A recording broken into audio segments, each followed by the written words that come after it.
उन्हें कब्जा कर लिया और वहाँ के लोगों को इस्लाम धर्म कबूल करने पर मजबूर करने लगे। ऐसे समय में पैगंबर ज़रतुश्त्र के कुछ अनुयायी अपने संतों के मार्गदर्शन में फारस छोड़कर निकल पड़े और समुद्र के रास्ते गुजरात आ पहुँचे। गुजरात में उस समय जदी राणा का राज था। आगंतुक जदी राणा के दरबार में शरण मांगने पहुंचे। चूंकि वे एक दूसरे की भाषा नहीं जानते थे, राणा ने दूध से भरा गिलास दिखाकर उन्हें समझाया कि उनके राज्य में इन शरणार्थियों के लिए जगह नहीं है। शरणार्थियों में वरिष्ठतम दस्तूरजी नरियोसन धवल ने इशारे से एक चम्मच शक्कर मंगवाई और उसे दूध में घोलकर बताया कि वे दूध में शक्कर की तरह घुल जाएंगे और दूध को मीठा बना देंगे। राणा उनके इस उत्तर से बहुत प्रभावित हुए और उन्हें कुछ शर्तों के साथ अपने राज्य में रहने की अनुमति प्रदान की। ये फारसी शरणार्थी, जो अब पारसी के नाम से जाने जाते हैं, अग्नि के उपासक थे। उनके निवेदन पर जदी राणा ने उन्हें आज्ञारी स्थापित करने के लिए उडवाड़ा में एक स्थान प्रदान किया। यहाँ दस्तूरों ने अपने आध्यात्म के बल से बिजली में से अग्नि उत्पन्न की, जिसे इस आज्ञारी में प्रतिष्ठित किया गया, जो आतश बहराम के नाम से जानी जाती है। इन पारसियों ने कड़ी मेहनत के बल पर अपने आप को एक प्रगतिशील समाज के रूप में स्थापित किया। कई शासक आए और गए, किंतु इन्होंने अपनी पहचान बनाकर रखी। ये किस्सा पारसियों की छोटी सी बस्ती बलियाब का है, जो सूरत में ताप्ती नदी के किनारे बसी हुई थी। ये गांव रतनपुर रियासत का हिस्सा था। वहाँ का राजा इन पारसियों से मान से अधिक महसूल वसूलना चाहता था, जो वे देने से इनकार करते थे। एक दिन बस्ती के सारे पुरुष गंभार में गए हुए थे। इस अवसर का लाभ उठाते हुए रतनपुर की सेना ने बलियाब पर हमला कर दिया। गांव की स्त्रियां निर्भयता से सैनिकों का वेश धारण कर लड़ाई के मैदान में कूद पड़ी और रतनपुर की सेना को खदेड़ दिया। सेना मुड़कर वापस जा रही थी कि एक सैनिक ने पीछे मुड़कर देखा तो क्या देखता है कि गांव की सेना के एक सैनिक के सिर से फेंटा गिर गया और सुंदर लंबे बाल लहराने लगे। वह समझ गया कि यह तो स्त्रियों की सेना है। यह तो रतनपुर की सेना की इज्जत का सवाल था। सैनिक फिर इकट्ठा हुए और फिर आक्रमण पर उतारू हुए। अब इन बहादुर स्त्रियों को अपनी इज्जत खतरे में नजर आई, तो सब ने ताप्ती नदी में कूदकर अपनी जान दे दी, क्योंकि उन्हें अपनी जान से ज्यादा इज्जत प्यारी थी। 1300 years ago, some immigrants landed on the Indian shores. Soon they adopted India as their motherland and dedicated themselves to the service of this country. Amongst their descendants were people like Dadabhai Nauroji and Madam Bikaiji Kama, who took part in the country's freedom struggle, and Field Marshal Sam Manik Shaw, who was the first and the only Field Marshal of free India. Our nation will forever acknowledge the business acumen of the Tatas and the Godrej and the fair trade practices introduced by them. This list goes on. And yes, you have guessed it right. We are talking about the Parsis. Their contribution towards the progress and prosperity of India is immense. Our nation is especially indebted to the great Parsi visionary Jamshedji Nasarbanji Tata, who virtually brought in the Industrial Revolution in India. The students and staff of our school in particular are grateful to the Tata family for building this educational institution par excellence, which has been preparing girls to develop into women of substance. Our students have excelled in various fields and have proved their mettle not only in India but also abroad. Saluting the spirit of womanhood, we uncover a tale of brave and courageous Parsi women of Baliab. Continuing with the celebration on the onset of the centenary year, The J.N. Tata Parsi Girls High School and Junior College presents their tableau, the saga of valor from the Zoroastrian folklore. Parsis set out to sail from Persia, their motherland, to escape harassment and maltreatment from the Arabs, who conquered Persia and subsequently the Sassanid Empire fell. These captors wanted to convert them to Islam, so to keep alive their religion, some Parsis escaped and set off a sail to far-off lands, where they sought shelter to keep their religious faith alive. Most of these vessels landed on the Indian shores on the coast of Gujarat. Parsis landed in Hindustan not under any premeditated plan, but by the orders given by the Maghavs or saintly men. Here, Jadi Rana ruled the land. Since these immigrants were tall, fair and well-built, the king was apprehensive. He thought that invaders had entered his land, but the intruders seemed peaceful and did not show any signs of war. So they were presented before the king. Since the trespassers did not know the local language, the king explained to them through actions that his kingdom did not have space for them. He showed them a glass full of milk. The man leading the clan, the Sturji Nariyo Sanghaval, signaled for a spoonful of sugar and mixed it in a glass of milk. He thus conveyed his message that Parsis would mingle amongst the population like a spoonful of sugar in a glass of milk and sweeten it. The king was very pleased with the reply and gave them permission to settle in Gujarat. King Jadi Rana asked the Parsis to explain their beliefs and made 4 other stipulations for granting asylum. First, they were to adopt the local language. Their women were to wear the garments of the local women. They were to cease to carry weapons. Marriages were only to be performed in the evenings. The refugees accepted the demands and expounded on the teachings of their faith. Having been granted asylum, the emigrants established themselves in Sanjan and flourished there. Sometime thereafter, the priest approached the king with a request to establish a fire temple. Their wish was granted and a piece of land was allotted to them. Then a fire was created by the spiritually advanced Dasturs who were capable of bringing down the light from the sky to create Atash by reciting the mantras.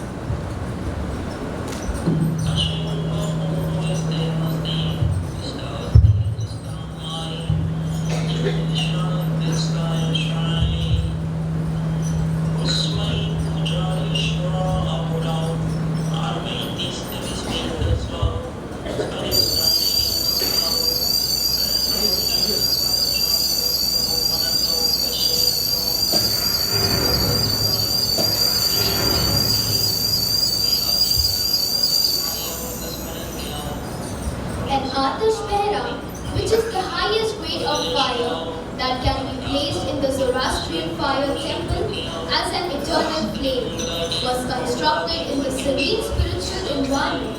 This Atash was then enthroned in the Qibla of Bab Iran Shah in the holy city of Gurdwara.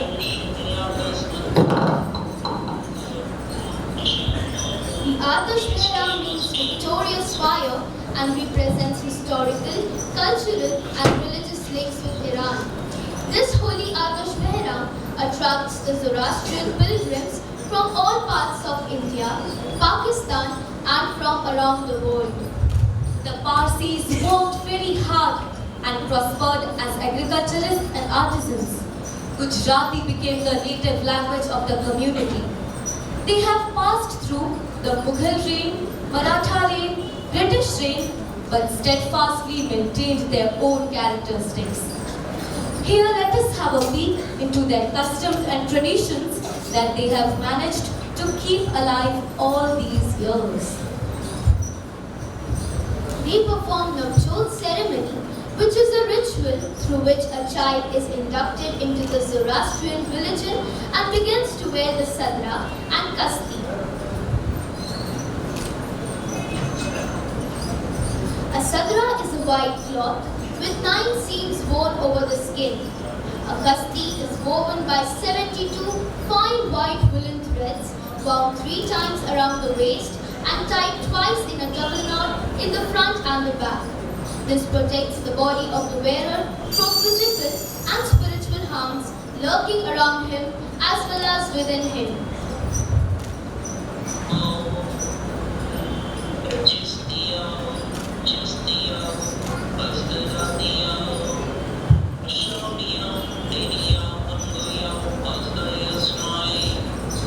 The Parsi weddings are an interesting mix of cultures. The wedding is an elaborate and tradition-laden affair spanning for several days.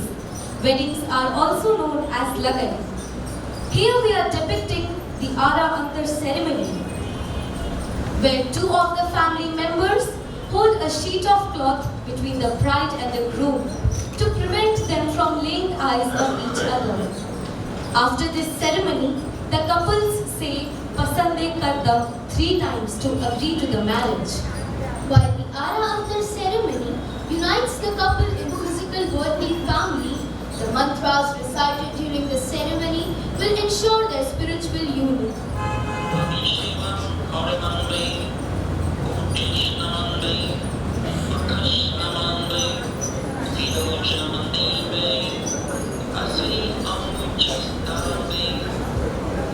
All the prayers are in Persian language and may take an hour. After the ceremony, they exchange wedding rings and are considered married.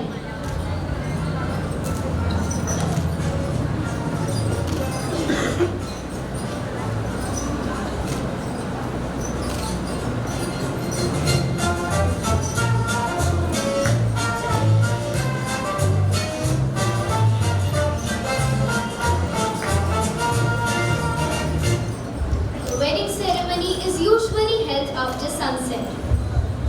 This particular event occurred in the prosperous Parsi settlement that had established itself in a village called Varyab in Surat, on the banks of river Tapti. A Rajput prince, the Raja of Ratanpur, who had suzerainty over Varyab, was enraged with the settlements of Parsis. They defied him and refused to pay the unjust, excessive tribute Mehsool, so the king had to send his troops several times to enforce his law.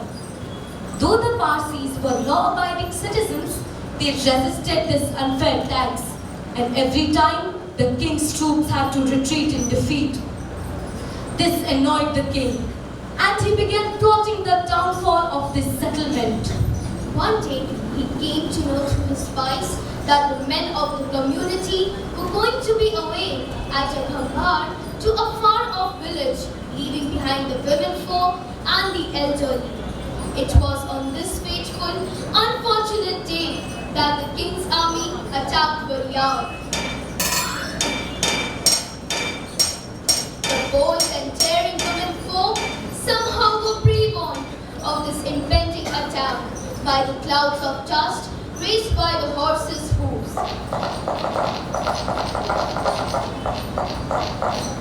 They decided to try and drive away the soldiers themselves. So they torn their men's attire, put on voices on their faces, and got ready to defend their settlement with whatever arms they could lay their hands on. As the king's army entered Varyab, they were surprised to find a large army of men facing them across the fields. The battle was long and fierce. Women faced the army and fought bravely. The king's soldiers were no match for these courageous and valiant women and were repulsed. They were on the verge of defeat and rode back towards the bridge holding the river. Unfortunately, one soldier turned around and noticed a woman as her turban fell off. the remaining army was alerted. The militia felt ashamed that they were defeated by the women folk. Their ego was hurt, so they returned to fight with renewed frenzy. The Parsi women were now caught unaware. They had no time to regroup and revert. Apprehending molestation by the soldiers, if caught alive, they jumped into the Tapti river and drowned themselves to save their honor, preferring death to dishonor. Thank you.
Respected trustees, Mr. Edel Barbaga, Mr. Asmi Bapuna, Headmistress of High School and Junior College, Mrs. Shanu Misa, Headmistress of Primary School, Ms. Azra Salam, our Pantaki, Sayed, Elvisi Pantaki, distinguished guests, ex-principals, teachers, non-teaching staff, and their children. At the outset, I thank you, Shanamika, for giving me the honor of being the chief guest, for your warm welcome, and for the opportunity to witness this wonderful concert. Each and every performance of the day deserves tremendous applause and immense appreciation.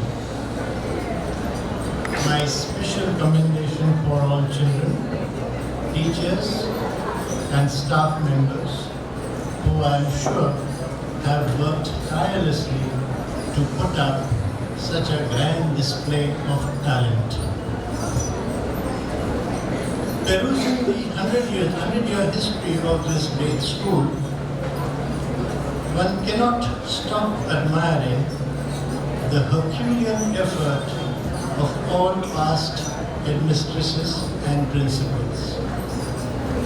Particularly noteworthy were the pioneering efforts of Bhai Tehinda Tarani, who a century ago laid the foundation of this school, along with arduous effort of Miss Alice West, who painstakingly built the school, instituting it along the way, and the very inspiring endeavor of Mrs. Peroja Binaji, who gave this school the wings to soar till eternity. Utmost reverence and salutations to this awesome trio, and also to all principals succeeding them. An institution achieves greatness through the dedicated work of its people, no less is the role played by those who guide the institution at every step and turn. From the first set of founders, benefactors and advisors, to the present-day trustees of the school, each of them deserve our utmost gratitude for bestowing, nurturing, and growing this great institution, birthing and incubating it at a time when educating a girl child was not a priority. The importance of extracurricular activities like dance, drama, debates, fine art, sports cannot be underestimated. They form an integral part of a child's education, an education which is just not about making a living, but about making life. They help children overcome fear and discover their passion.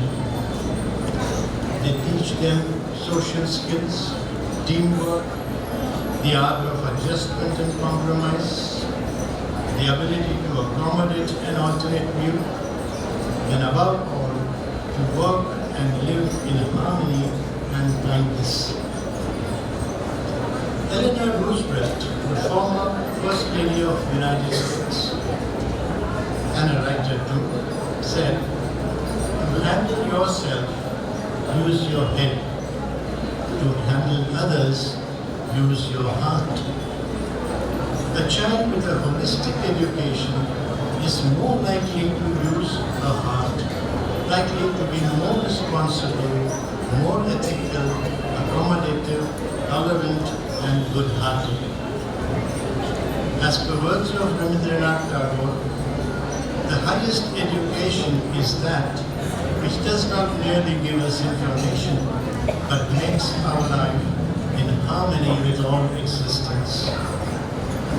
Without participation in extracurricular activities, the highest education of Tagore may remain a pipe dream. It is therefore imperative for teachers and parents to not just push, but inspire children to take up some activity and discover where their passions lie.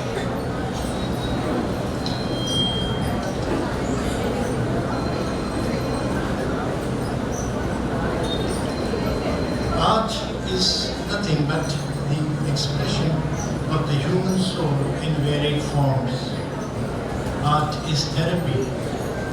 Art is not what one sees, but what one wants others to see. Banksy, the anonymous street artist of UK, says, "Art comforts the disturbed and disturbs the comfortable." Cultural events and concerts, such as the one we have witnessed today, are cradles in which future artists are nurtured.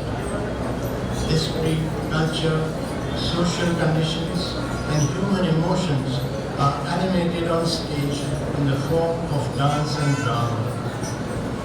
There is no better way to sensitize and shape a child's heart than through art forms.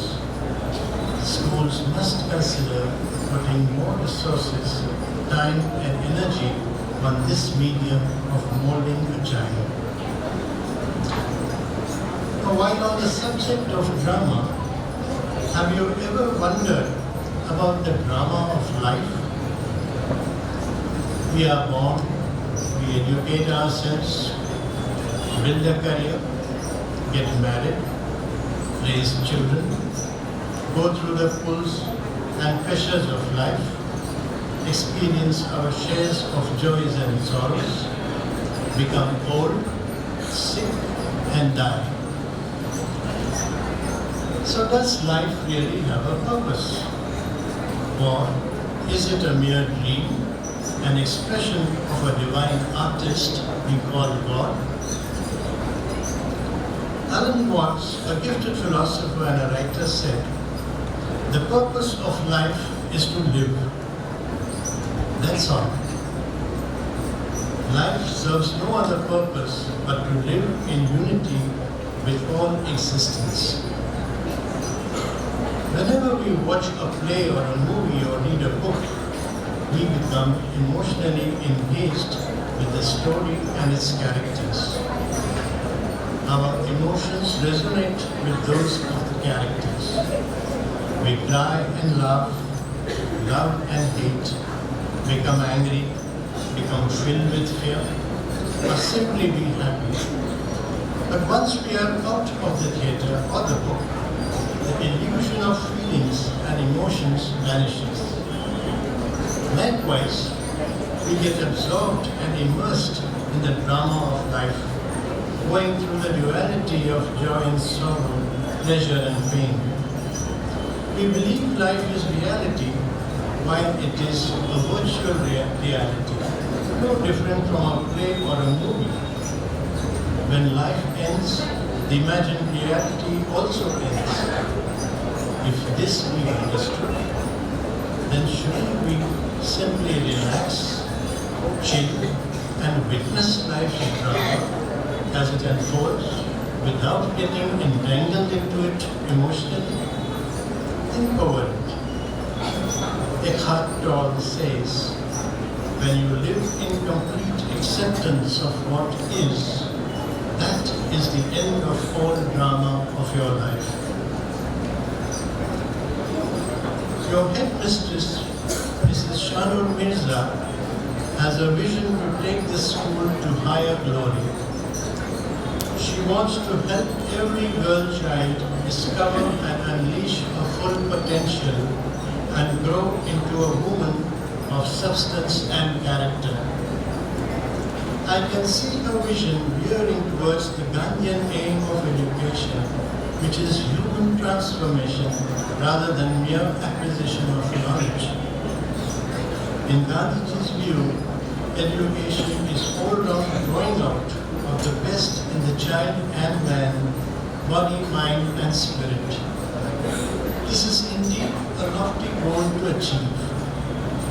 I take this opportunity to urge all teachers and the non-teaching staff to understand and imbibe her vision. Whatever you hold consistently in your mind is exactly what you will experience in your life. So strengthen her hands by living the vision in all your day-to-day work. There is no challenge which together you cannot overcome. Do remember, a team is many hands and one mind. Dear teachers, parents and children, may the last lines of your school song, so beautifully worded by Miss Alice and Miss Ruby West, ever keep inspiring you to give of your best, so that when life's evening comes gently upon you, you may feel you are honestly earning your rest. Before I say my adieu, I wish you abundant contentment, peace and joy. May each of us walk into nirvana the way our Prophet Zoroaster explained, taking the first footstep with a good thought, the second with a good word, and the third with a good deed.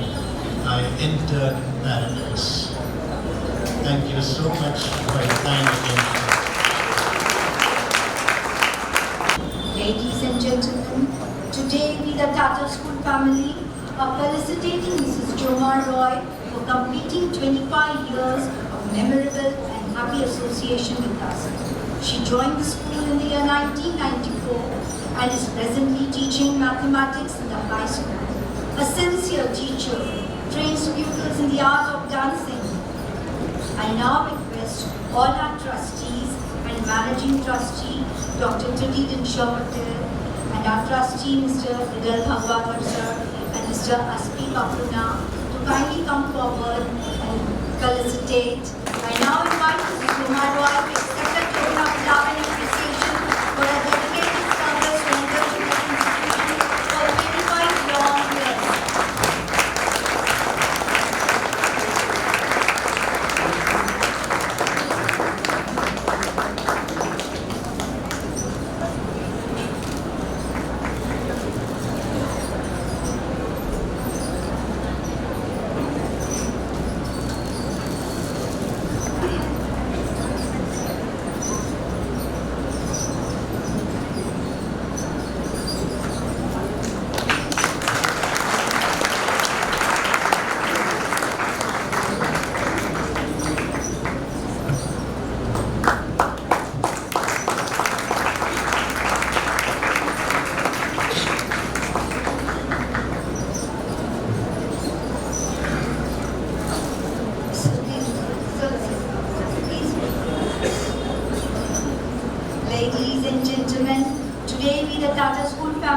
are felicitating two ladies on their superannuation. Mrs. Susan Pannalal, due to unavoidable circumstances, she is unable to attend today's program. Her love and appreciation will be sent to her.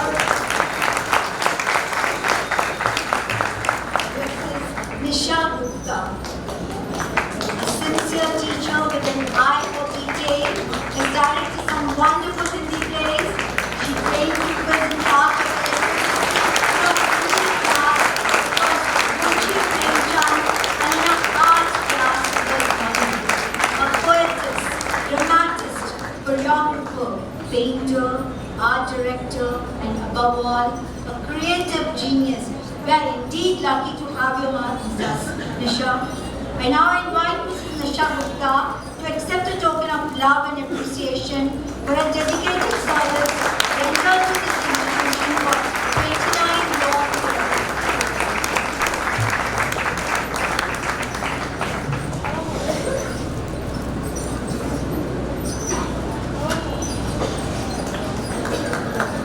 I would like to say something.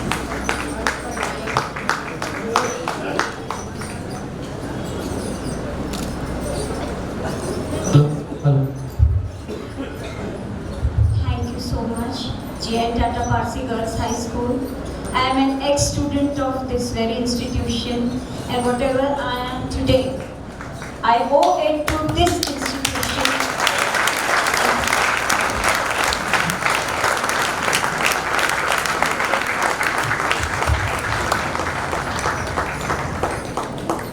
Poet John Milton has written, they also serve who only stand and wait. We acknowledge the service rendered by our helping hands who have served this institution on their superannuation. I now invite Mrs. Manda Charbe to accept a token of love and appreciation for her dedicated service rendered to this institution for 24 long years.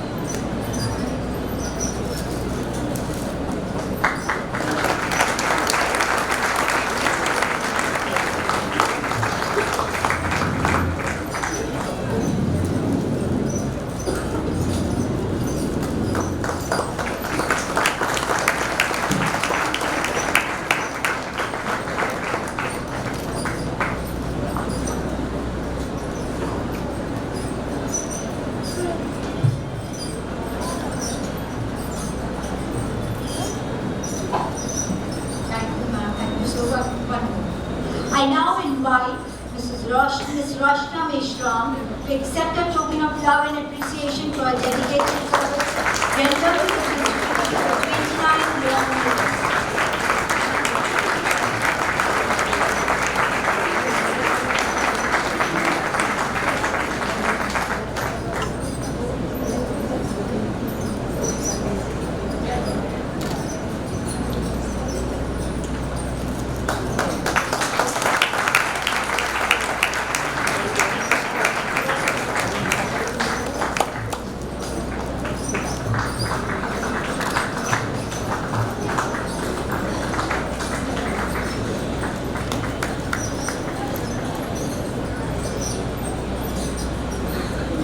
Thank you, sir. Thank you, ma'am. And thank you, Rakshita. Thank you. Doing the honors. I now request Honorable Trustee, Mr. Adel Bhagwadar, sir, to propose a vote of thanks. You will all agree with me that today we had a very nice function, a grand function. And like all Tata School functions, we started on time. It ended a little late, but there was no full of enjoyment in between. Ladies and gentlemen, for this we must thank our principal, our teachers and our students for giving us a splendid performance. Before I thank them, I have a duty to perform. Our Pantaki Sahib, ladies and gentlemen, I have been given a task to propose a vote of thanks. And today's vote of thanks first goes to our chief guest, Mr. Jimmy Rana, for coming here and being with us. As you know, he's a managing director of a very big firm in Nagpur. And we requested to come here because he can be a role model for our young girls. Being a chief guest, being a director or a chairman is not a monopoly of only men. Now, ladies also can become chairmen and managing directors. And we want people like him to come here, give a talk to you, and so that they can become a role model and you can follow them. So we thank Jimmy Rana very much for coming here this evening and gracing our occasion. We also like to thank Mrs. Jimmy Rana for giving away the prizes. I know it's a hard job sending here, but as I was telling your husband, today, from tomorrow, all of you, many photographs of you will be in many, many rooms, sitting rooms today. I still, 40 years back, I still have a photograph of my daughter getting a prize in this very school. Same stage, same everywhere, everything is same. I still keep this, and from tomorrow, this photograph of yours will be shown to the parents, to the neighbors, to their friends. And maybe 30 years later, their children, they will show this photograph to their children. So you will be there for a long, long time. Thank you very much. Now coming to today's function. As I said, it was a grand function. Everything was top class. Right from the costume, to the stage, to the setting, to the lights, you name it, they had it. And for this, as I said, full marks goes to our principal, to the teachers who made this, and to the students. For every student you saw on the stage today, there were 4 behind helping. Today you didn't see teachers running. Today you didn't see teachers on the stage. But till yesterday, the teachers are running up and down the stairs, helping and teaching the students how to perform. So I think they really work hard and they need a sound of applause.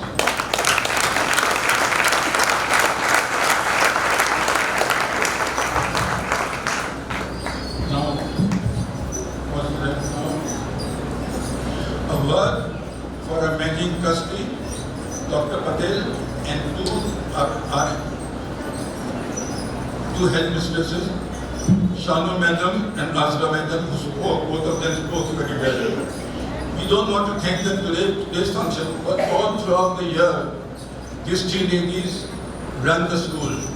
With their teachers, they do a tremendous job. And because of them, the school has done very good performance throughout the year. We must also thank them. And lastly, ladies and gentlemen, we must thank you all, because without you, there is no function.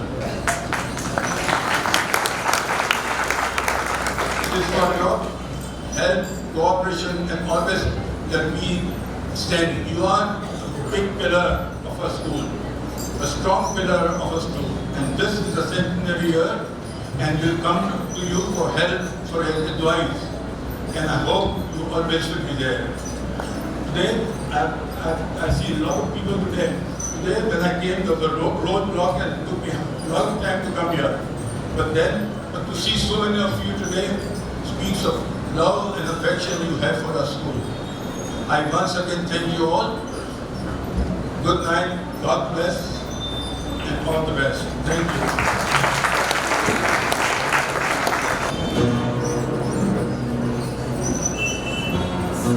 We're so happy to soon will be over the